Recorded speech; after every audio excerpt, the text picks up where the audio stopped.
저게 컨셉 잡으신 노래 쌤이 나 닮은 것 같아. 이거 다리 돌려주세요. 시작하겠습니다.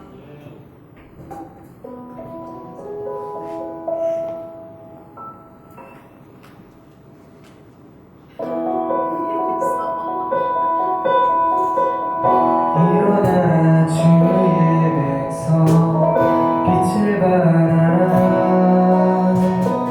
주가 너의 영광으로 임하시리라 일어나 주의 백성 빛을 발하라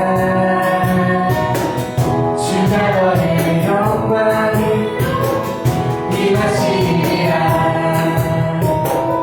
온 세상이 어둠 속에 헤매고 있지만 주가 너와 함께 계셔 내 몸을 떠나리라 일어나라 빛을 발하라 남의 성이 너의 빛을 보고 사방에서 나오네 일어나라 빛을 발하라 만의 성이 자유함을 얻어 기뻐하는구나 온 세상이 어둠 속에 헤매고 있지만 주가 너와 함께 계셔 내 몸을 명하리라 일어나라 빛을 발하라 만의 성이 너의 빛을 보고 사랑에서 나오네 일어나라 빛을 발하라 만의 성이 자유함을 얻어 기뻐하는구나 만의 성이 자유함을 얻어 기뻐하는구나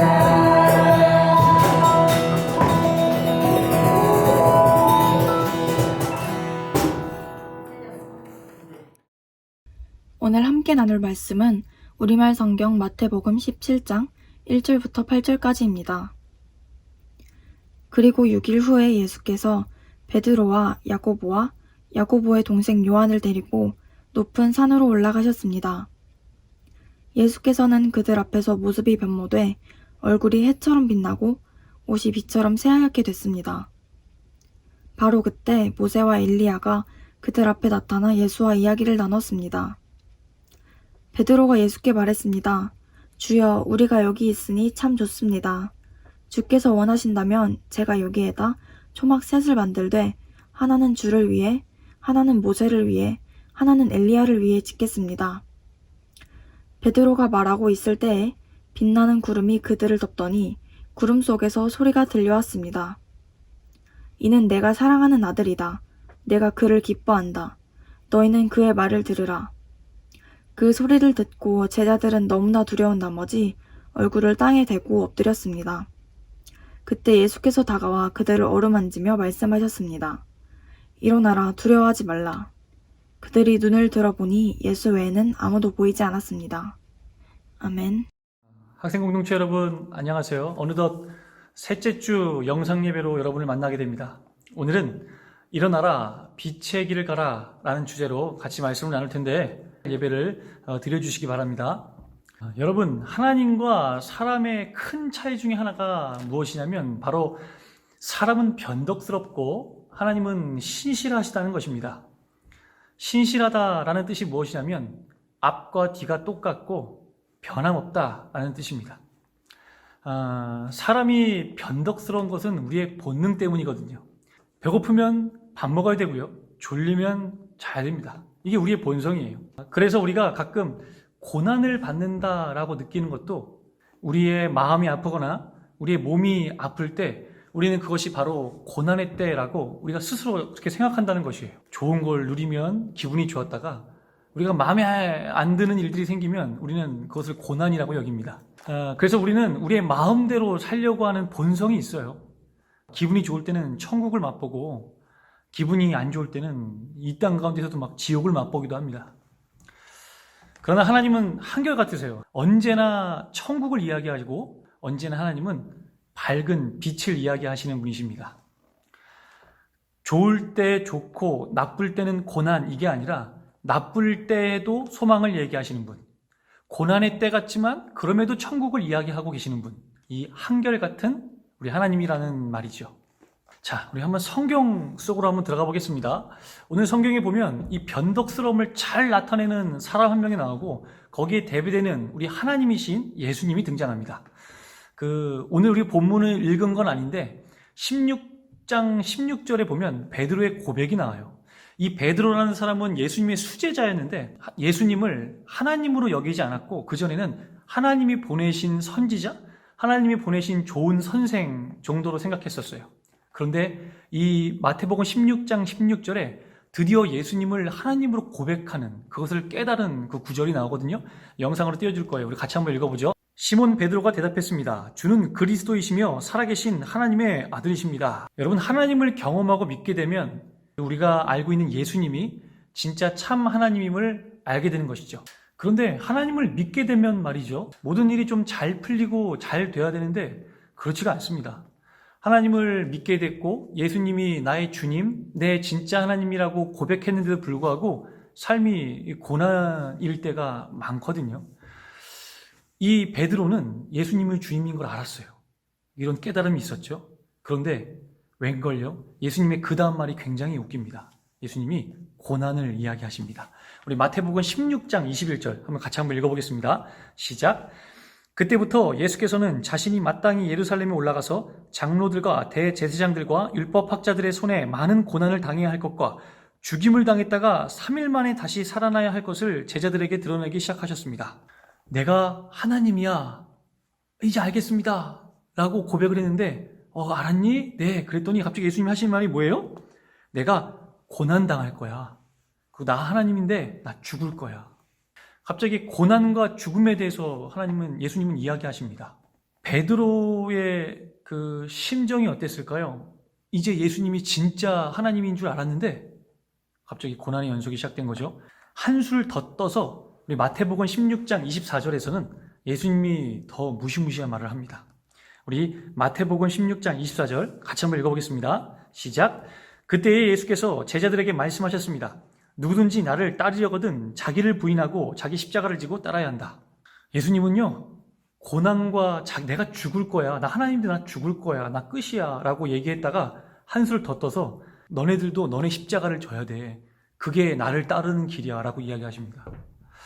베드로의 심정은 예수님을 주로 고백했을 때는 천국을 갔다가 고난과 십자가를 지라는 말에는 아마 지옥, 이 천국과 지옥을 왔다 갔다 했을 것 같아요. 그리고 오늘 본문 말씀 17장 1절에 그 좀 중요한 사건이 나오거든요. 우리 17장 1절 같이 한번 읽겠습니다. 시작.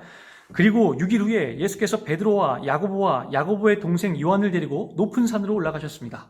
예수님이 이 베드로와 함께 높은 산으로 올라갔다고 성경은 이야기합니다. 이 무슨 사건이 일어나냐면 이 높은 산에서 예수님이 신처럼 변화하는 사건이 일어나요. 내가 진짜 하나님이다라는 것을 진짜로 마치 영화처럼 보여주는 그런 환상처럼 굉장한 그런 모습들이 실제로 펼쳐진 거죠. 우리 그 구절, 우리 17장 2절 3절 같이 한번 읽겠습니다. 시작.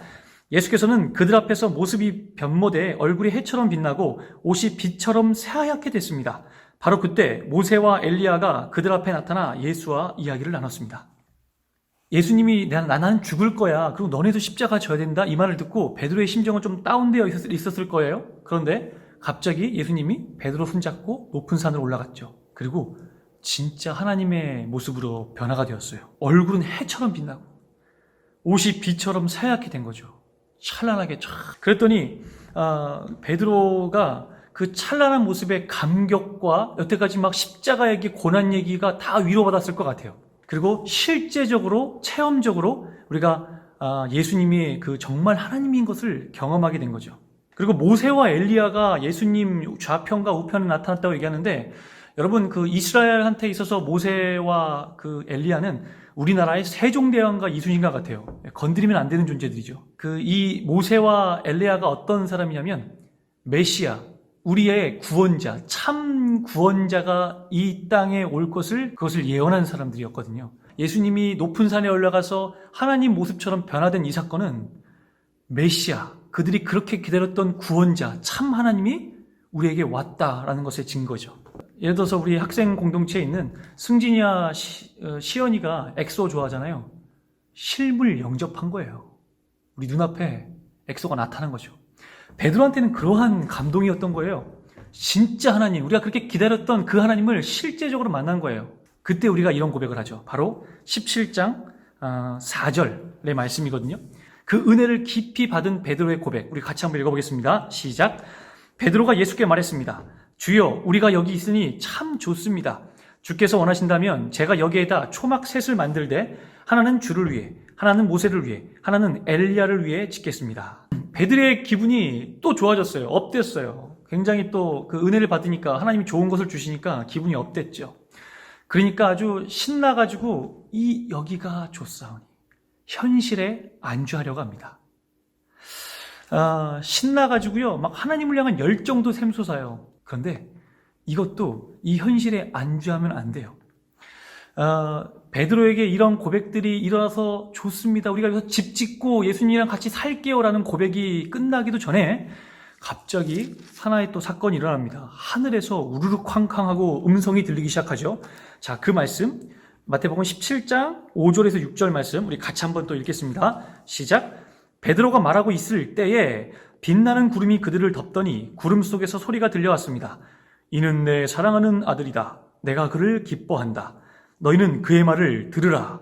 그 소리를 듣고 제자들은 너무나 두려운 나머지 얼굴을 땅에 대고 엎드렸습니다. 여러분, 자 보세요. 베드로가 기분이 업됐습니다. 하나님을 향한 열정이 가득했죠. 그러나 이 베드로의 열정은 하나님의 이 하늘의 음성을 듣는 순간 그 열정은 한 순식간에 두려움으로 변합니다. 또 어떻게 됐죠? 또 다운됐어요. 하나님의 은혜를 받았었던 동안 업됐다가 하나님이 그 우레와 같은 무서운 하나님의 신성이 드러나자마자 그 앞에 또 납작 엎드리면서 두려움이 일어나기 시작한 거죠. 그때 오늘 본문 말씀의 마지막 17장 7절에 예수님이 손을 내밀면서 이렇게 말씀하십니다. 같이 읽겠습니다. 시작. 그때 예수께서 다가와 그들을 어루만지며 말씀하셨습니다. 일어나라, 두려워하지 말라. 여러분, 이 따뜻한 음성과 함께 모세와 엘리야는 사라지고 예수님이 신처럼 변했던 그 상황들은 정리가 되고 베드로는 현실로 돌아오게 됩니다. 여러분, 천국으로 가는 길, 그리고 소망으로 가는 길, 빛으로 가는 길은 현실 속에 있습니다. 우리가 하나님의 은혜를 듬뿍 받아서 기분이 업될 때도 있고요. 고난 가운데 있을 때 기분이 좌절될 수도 있습니다. 그러나 천국으로 가는 길은요, 여러분, 지금 여러분이 살아가는 그 현실 안에 있다는 것이에요. 그런데 그 현실이 척박하더라도요, 척박하지만은 않습니다. 엘리야와 모세는 사라지고 현실 속으로 돌아왔지만 그때 예수님의 음성은 우리에게 끊임없이 들립니다. 우리에게 현실로 돌아온 그 상황 속에 놓여진 우리에게 우리를 어루만지면서 이 예수님의 말씀, 일어나라, 두려워하지 말라. 여러분, 고난이라는 것은 우리에게 두려움을 가져다 줘요. 현실에 안주하다 보면 우리는 고난을 겪을 때가 많습니다. 그럴 때 우리는 하나님 말씀에 귀를 기울여야 합니다. 일어나라, 일어나라. 그리고 또 뭐예요? 두려워하지 말라, 두려워하지 말라. 말씀을 마치면서 여러분 그 한 가지 나눌 말씀이 있어요. 현실에 안주하지 말라라는 말이 있죠. 이 변화산 사건, 이 사건이 끝나고 나서 베드로가 그렇게 힘들어했던 현실이 그대로 펼쳐져요. 병든 자들, 귀신 들린 자들을 밤이 늦도록 고치고 그들을 위로했던 그 고단한 삶이 그대로 펼쳐집니다. 여러분, 천국으로 향하는 길은요, 소망으로 가는 길은 굴곡이 있습니다. 롤러코스터와 같아요. 높을 때도 있고 낮을 때가 있습니다. 높은 곳이라고 우리가 방종해서도 안 되고요. 낮은 곳이라고 절망할 필요도 없어요. 우리가 묵묵히 그 빛의 길을 걸어가기만 한다면, 하나님의 음성 앞에 우리가 서 있기만 한다면 우리는 소망의 길로 걸어가고 있는 것이에요. 그러면 여러분에게 한번 도전하겠습니다. 현실에 안주하지 않고 우리의 마땅히 가야 할 길을 걷는 것이 무엇일까요? 코로나 사태 때문에 여러분 우리가 집에 있습니다. 어떤 친구들은 갇혀 있다고까지 하더라고요. 그런데 혹시라도 부모님 관계가 좀 어색한 친구들, 집에서 계속 부모님과 오래 있을 시간들이 많은데 혹시 방문을 걸어 잠고 있는 친구들이 있다면 여러분 방문을 열고 나와야 돼요.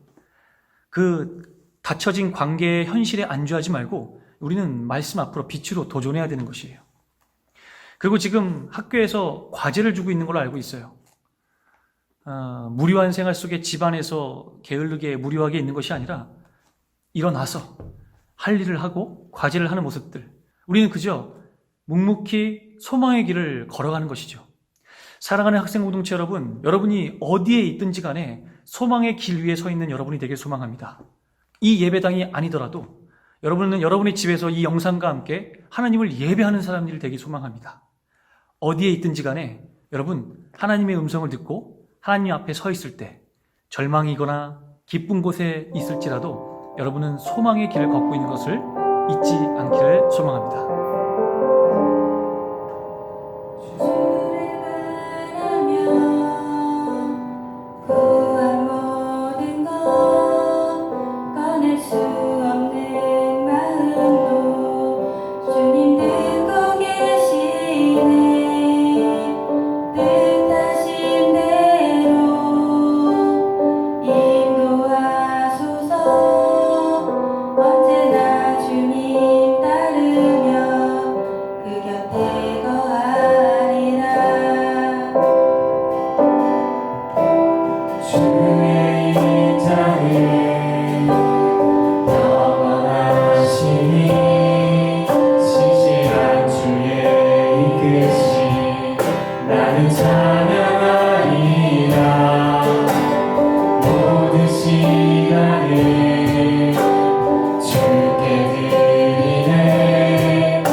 나의 삶의 결이 주의 길을 함께하라.